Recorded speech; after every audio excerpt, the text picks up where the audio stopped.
Good morning, and thank you for joining us for this morning's press conference regarding an escaped inmate from the Sutter Roseville Medical Center.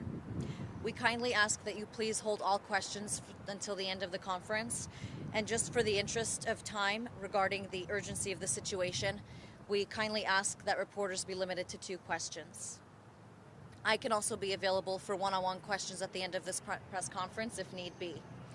With that, I'd like to introduce Sheriff Wayne Wu, who will be giving a brief overview of this incident and our commitment to this operation.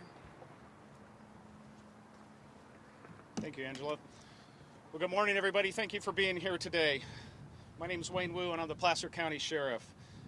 Today, just after 3 a.m., inmate Eric Abril was able to escape from custody from the Sutter Roseville Medical Center.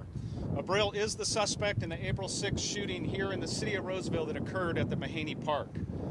Abril was brought to the Sutter Roseville Medical Center on Thursday, July 6th for an unknown medical condition. He was transported here by ambulance and under guard. Abril has been under a 24-hour guard since arriving at the hospital. Unfortunately, today, shortly after 3 a.m., Abril was able to escape. We believe he was last seen wearing belly chains and orange jail pants. No shirt, no shoes.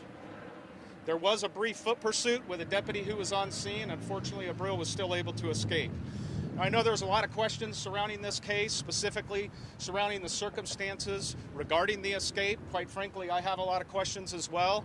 I can assure the community that when the time is right, there will be a thorough investigation into how this was able to occur and whether there are any policy violations. But quite frankly, right now, all of our resources are focused on making sure we get Abril back into custody. Clearly, we consider Abril a very dangerous fugitive. We have over 200 law enforcement officers on scene right now helping us in this search. These are local, state, and federal resources from throughout our region. I want to thank Chief Troy Bergstrom and members of the Roseville Police Department, who we've been in Joint Unified Command with since this incident began, and for all of their help and resources in ensuring that the community is kept safe and we get Abril back into custody as soon as possible.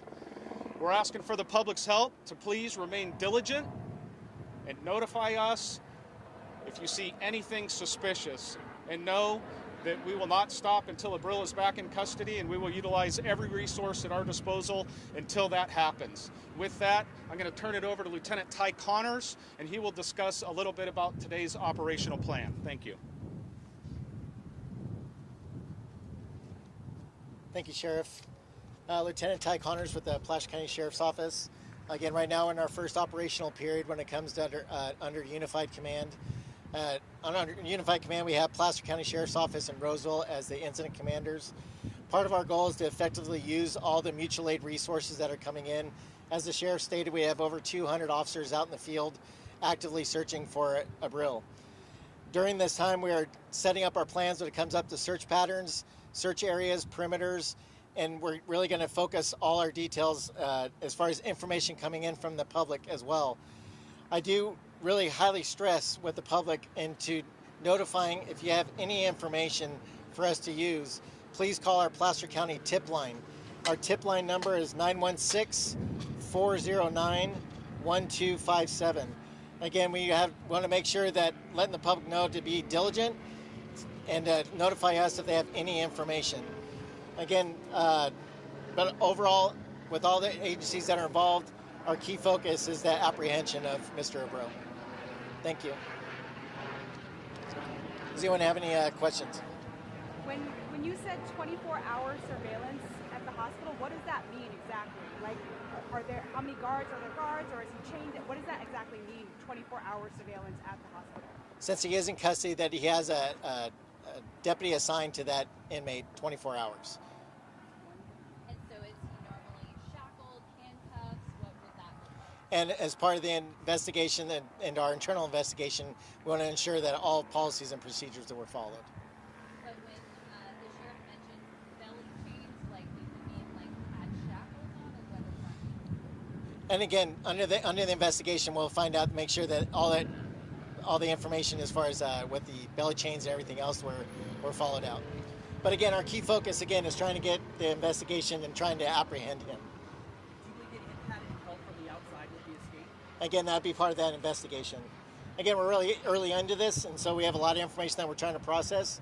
And again, we're just looking out for the public and also with our allied agencies to apprehend the suspect. When you do find him, how do you assure the public that there will not be another dangerous situation like last time? We'll notify them once, again, we'll ensure the public once we have the apprehension, and we'll let the public know what's happening.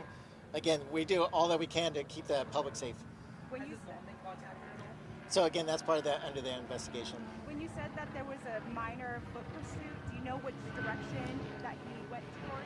Again, that's part of that. The information that we're trying to gather is setting up our search patterns, and everything is just trying to get all that data and collection put together for us to go out and find that suspect. Lieutenant, I'm sorry, I apologize that we came a bit late. Considering his background, you have a guy that's suspected of murdering someone, taking hostages, shooting elderly people.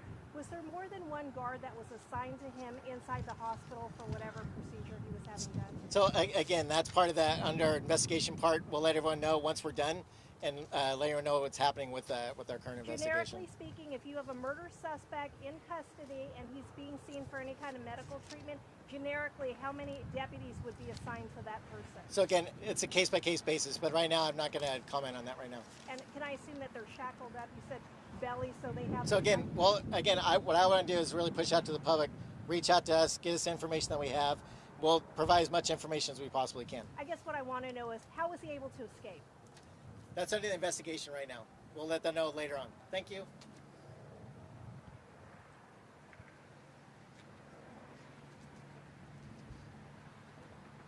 Thank you again all for being here, and we really appreciate you helping us get the word out. Again, we want to stress our number one goal for every single agency that is helping us today here in Placer County is to find this fugitive and bring him back into custody. Thank you.